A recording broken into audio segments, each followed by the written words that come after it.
What if I told you that right now someone is about to drop $25,000 on a car they think will last them 10 years, but it's already dying before it hits 60,000 miles? Engine failures, surprise repairs that cost thousands, and tow truck bills that eat your paycheck. It happens every single day. Today, I'm pulling back the curtain on 17 cars that are dying young. Many won't even make it to 60,000 miles without major drama. These aren't just average cars, some of them mechanics quietly call rolling money pits. Stick with me until the end because I'm also giving you two rock-solid cars that mechanics actually buy for themselves and their families. Let's dive in. Starting at number 17, we have the Nissan Juke.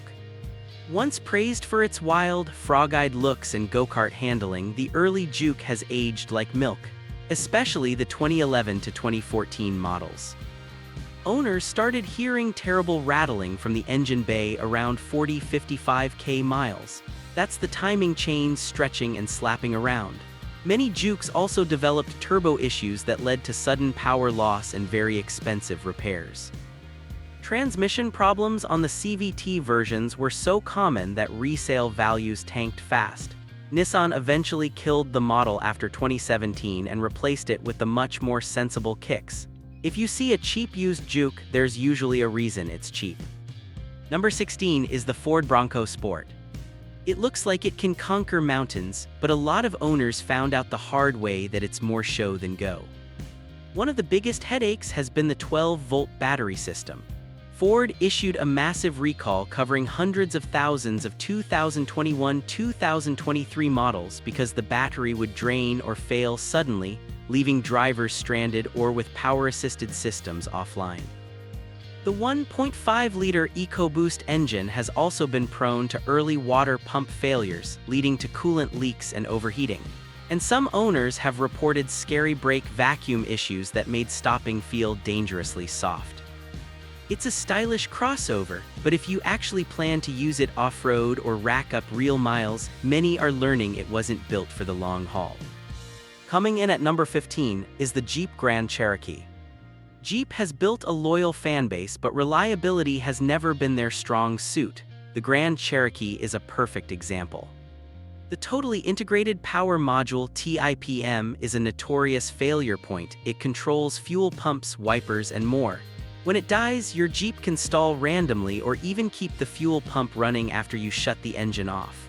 Replacements often run $800 $500. Alternator failures, camshaft and lifter issues on the 5.7 Hemi, and multiple fire risk recalls on the plug-in hybrids have left many owners frustrated and lighter in the wallet. If you want an off-roader, there are far more dependable choices. Number 14 is the Jaguar XE. British luxury sounds great on paper, but the XE showed why Jaguar still struggles with reliability. Early models are famous for misty windows, condensation inside the glass even when it's not raining, caused by poor sealing. The instrument cluster going blank, fuel leaks from hoses and rails, and general electrical gremlins made the ownership experience painful. In reliability surveys, Jaguar as a brand consistently sits near the bottom.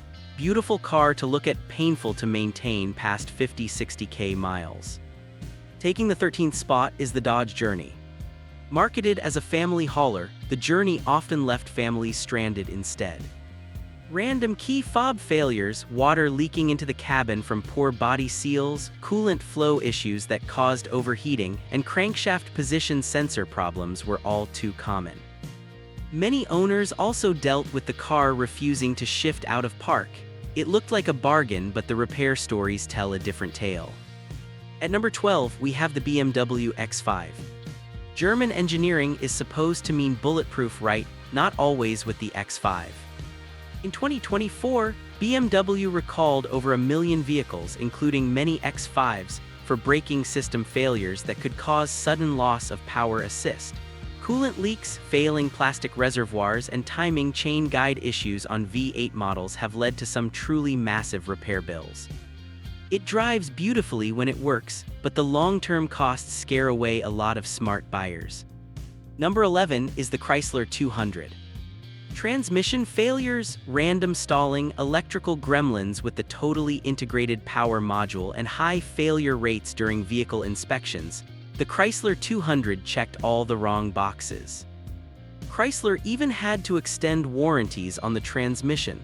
Stylish on the outside, but a headache waiting to happen for anyone planning to keep it long-term. Entering the top 10 is the Mitsubishi Mirage. Cheap to buy, cheap on fuel, but cheap for a reason. Rear axle misalignment causing rapid tire wear, brakes that wore out ridiculously early, and starter motor issues that turned into four-figure repairs made many regret buying one. It's one of those cars that feels fine for the first couple of years, then slowly falls apart. At number 9, we have the Cadillac CTS. The timing chain problems on the 3.6 V6 were legendary, rattling followed by misfires and eventual engine failure if ignored. Transmission shudder, sunroof leaks, and other electrical quirks made this luxury sedan expensive to own beyond 60,000 miles. In the 8th spot is the Hyundai Sonata. This one surprised a lot of people. Certain 2011-2016 Sonatas had engines that would seize due to manufacturing defects causing oil starvation. Hyundai issued recalls and extended warranties, but many owners still got burned with complete engine replacements. Excessive oil consumption was another common complaint. At number 7 is the Kia Sportage. Snapping front coil springs, transmission issues, mystery electrical warning lights, and stop-start system failures plagued earlier models. While later versions improved, many of the ones still on the road today carry hidden gremlins. In the 6th position is the Volkswagen Tiguan. Timing chain failures on the 2009-2013 models could destroy the engine and cost $5,000-$7,000 to fix. Clock spring failures disabled airbags, carbon buildup hurt performance, and various brake issues hurt its reputation. At number 5, we find the Chevrolet Spark. Rapid oil consumption, slipping transmissions, and bouncy, unreliable suspension made this tiny car feel even smaller when the repair bills arrived. Not the economical runabout many hoped for. Number 4 is the Mini Cooper. The infamous death rattle from the timing chain, clutch failures, coolant leaks, and power steering pump issues have turned many cute minis into expensive garage queens. Even BMW had to recall a huge number of them. In the 3rd spot, we have the Fiat 500.